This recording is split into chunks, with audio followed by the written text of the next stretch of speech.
மகிழ்ச்சியின் சத்தம் வழங்கும் அனுதின தேவமன்னா. Voice of Joy presents Daily Manna by Reverend A. Benedict.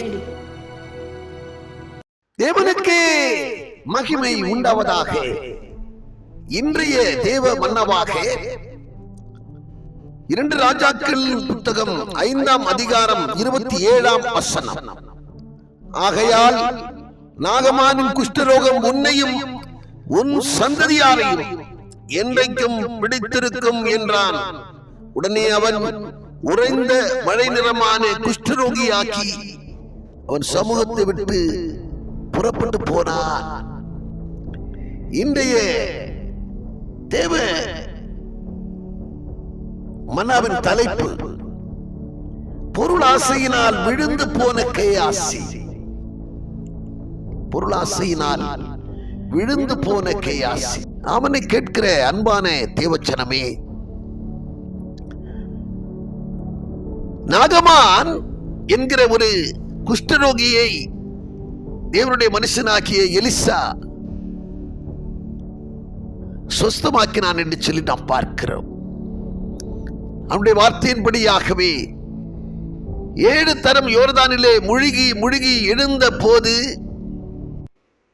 தேவனுடைய வார்த்தைக்கு கீழ்ப்படிந்ததினாலே அவன் அற்புதமாக அந்த குஷ்டரோகம் நீங்கி சுகம் பெற்றான் என்று சொல்லி நாங்கள் பார்க்கிறோம். இது நிமித்தமாக அவன் சந்தோஷத்தோடு அதிக வெகுமானங்களை, வெள்ளியையும் பொன்னையும் அநேக பொருட்களையும் எடுத்துக்கொண்டு வருகிறான். தெய்வ மனிதனிடத்திலே அந்த பொருட்களை கொடுக்கும் போது அவன் வாங்க மறுத்து விடுகிறான். நான் யாரிடத்திலும் சன்மானம் வாங்குவதில்லை என்று சொல்லி திருப்பி அனுப்பி விடுகிறான். அப்படி அனுப்பப்பட்டதான அந்த சூழ்நிலையிலே இது தேவ மனிதனுடைய வேலைக்காரனாகிய கேயாசி பின்னே ஓடி சென்று இப்பொழுதுதான் 2 தீர்க்கதரிசிகளின் புத்திரர் வந்திருக்கிறார்கள், அவர்களுக்கு 1 சேக்கல் வெள்ளியும் மாற்று வஸ்திரம் கொடுக்க வேண்டும் என்று சொல்லி அவன் கேட்டபோது 1 சேக்கல் 2 சேக்கலை வாங்கி கொண்டு போய் என்று சொல்லி அவன் கொடுத்து அனுப்புகிறான். அதை வாங்கி கொண்டு தேவ மனிதனிடத்திலே பொய் சொல்லுகிறான். அவன் 25ஆம் வசனம் சொல்லுகிறது, பின்பு அவன் உள்ளே போய் தன் எஜமானுக்கு முன்பாக நின்றான். கேயாசியே எங்கே இருந்து வந்தாய் என்று எலிசா அவனை கேட்டதற்கு, உமது அடியான் எங்கும் போகவில்லை என்றான். அடுத்த வசனம் சொல்லுகிறது, அப்பொழுது அவன் இவனை பார்த்து, அந்த மனுஷன் உனக்கு எதிர்கொண்டு வர தன் ரதத்திலிருந்து இறங்கி திரும்புகிற போது என் மனம் உன்னுடன் கூட செல்லவில்லையா? பணத்தை வாங்குகிறதற்கு வஸ்திரங்களையும் ஒலிவமர தோப்புகளையும் திராட்சை தோட்டங்களையும் ஆடுமாடுகளையும் வேலைக்காரரையும் வேலைக்காரிகளையும் வாங்குகிறதற்கு இது களமா? எனவே நாகமானின் குஷ்டம் உன்னையும் உன் சந்ததியாரையும் என்றைக்கு பிடித்திருக்கும் என்று சொன்னார். வீணாக தேவ மனிதனுடைய கோபத்திற்கு ஆளானதினாலே அந்த நாகமானை விட்டு வெளியேறிய அந்த குஷ்டம் இந்த வேலைக்காரனாகிய கேயாசியை தொட்டி கொண்டது. அந்த மனுஷன் இவனை மாத்திரமல்ல, இவனுடைய சந்ததியாரையும் இது பற்றி கொள்ளும் என்று சொன்னார்.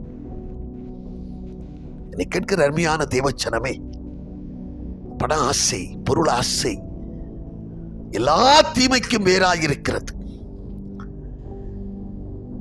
2 தீமோத்தேயு 6ஆம் அதிகாரத்திலே 10ஆம் வசனம் சொல்லுகிறது, பண ஆசை எல்லா தீமைக்கும் வேறாயிருக்கிறது. சிலர் அதை இச்சித்து தங்கள் விசுவாசத்தை விட்டே வழுவி போகிறார்கள். நீயோ தேவனுடைய மனுஷனே, இவைகளை விட்டு விலகி ஓடு என்று சொல்லி வார்த்தை சொல்லுகிறது. ஆண்டவரை காட்டிக் கொடுத்த யூதாஸ் காரியோத் கேவலம் 30 வெள்ளிக்காசுகளுக்காக தன்னுடைய மாசற்ற செம்மறிப்புருவை காட்டிக் கொடுக்க துணிந்தான். அவன் அப்படி காட்டி கொடுத்த போதிலும் ஒருவேளை அவன் கடைசியாக அவன் மனம் திரும்பி இருந்தான் என்று சொன்னால், ஆண்டவனிடத்தில் வந்திருந்தான் என்று சொன்னால், அவனை ஒருவேளை ஏற்றுக்கொண்டிருக்க கூடும். மாறாக அவன் தன்னுடைய நிலையை உணர்ந்தான். ஐயோ, நான் காட்டி கொடுத்து விட்டேனே என்று மனஸ்தாபப்பட்டான். ஆனால் மனம் திரும்பவில்லை. சுயமாய் அவன் முடிவெடுத்து சுயமாய் நான்கு கொண்டு செத்தான் என்று சொல்லி வேதத்திலே நாம் பார்க்கிறோம். என்னை கேட்கிற அருமையான தேவச்சனமே, அநேகர் பொருளாசையிலே பணாசையிலே விழுந்து போகிறார்கள். அப்படிப்பட்டவர்களா இல்லாதபடிக்கு இருக்கிறவர்கள் போதும் என்று சொல்லி நாம் நமக்கு இந்த வருமானத்தை தந்தவருக்கு நன்றி செலுத்தி அவராலே நாம் இன்பற்றிருப்போம். நிச்சயம் போதும் என்ற மனதுடனே கூடிய தேவ பக்தியே நமக்கு மிகுந்த ஆதாயமாயிருக்கிறது. அந்த சிந்தையோடு நாம் காணப்படுவோம். கர்த்தர் என்றும் நமக்கு துணை இருந்து நம்மை உயர்த்துவார் என்கிறதிலே கொஞ்சமும் சந்தேகமில்லை. பரலோக பிதாவே, நாங்கள் உம்மை துதிக்கிறோம், ஸ்தோத்தரிக்கிறோம். ஆண்டவரே, அப்பா, உம்முடைய சீடனாய் இருந்தவன் 30 வெள்ளிக்காசுக்காக உம்மை காட்டி கொடுத்த நிமித்தமாக அவருடைய நிலை மிகவும் பரிதாபமாய் இருந்தது என்று சொல்லி நாங்கள் பார்க்கிறோம். தெய்வ மனிதனாகிய எலிசாவிடத்திலே அவ்வளவு உத்தமனாய், அவ்வளவு உண்மையாய் ஜீவிக்க வேண்டியவன், அவன் வேண்டாம் என்று திருப்பி அனுப்பின அந்த பொருளுக்கு, அற்ப பொருளுக்கு ஆசைப்பட்டு நாகமாரிடத்திலிருந்து புறப்பட்டு போன அந்த குஷ்டத்தை இவன் வாங்கிக் கொண்டதாய் நாம் பார்க்கிறோம். கர்த்தாவே, அப்பா, நாங்கள் அப்படிப்பட்டவர்களாய் இல்லாதபடிக்கு, நாங்கள் பொருளாசை உள்ளவர்களாய், பணாசை உள்ளவர்களாய், செல்வ பிரியர்களாய், பணப்பிரியர்களாய் காணப்படாதபடிக்கு